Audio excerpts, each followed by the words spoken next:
chân nàng khâu ra dinh lâu cắn mây tay mù cây thủy mạc nắng cuối chuẩn mây khâu nắng khom coi mi quang tạt cần nè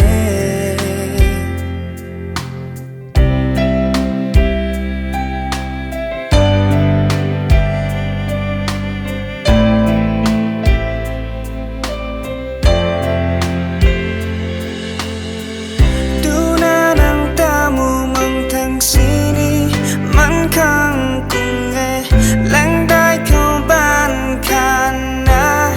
dĩ bằng mây ta phải xe đến tâm cơ mà là tất cần để phải xe đến tâm cơ mà là tất cần để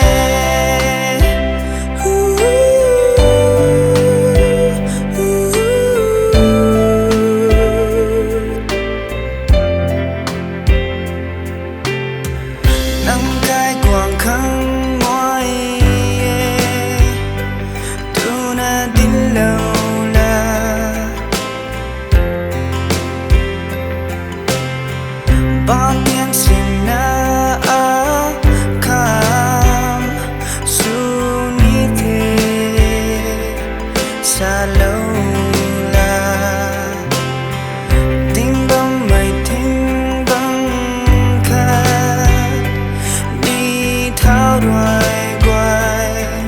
rồi xa khi xưa tu na nang ta mù mang thang sini mang khang cùng nghe lắng đai khâu ban khăn na dĩ bóng mây ta phải xe đến tâm cơ mà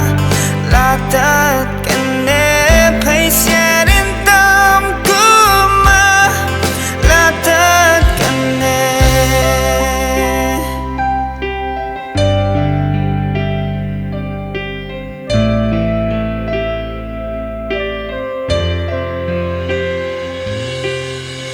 tu na gai mây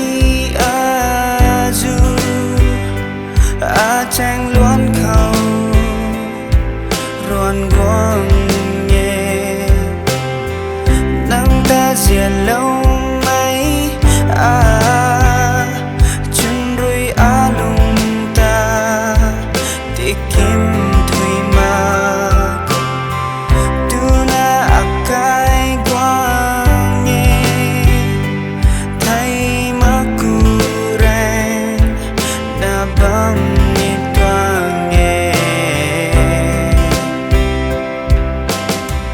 tu na nang ta mù mang thang si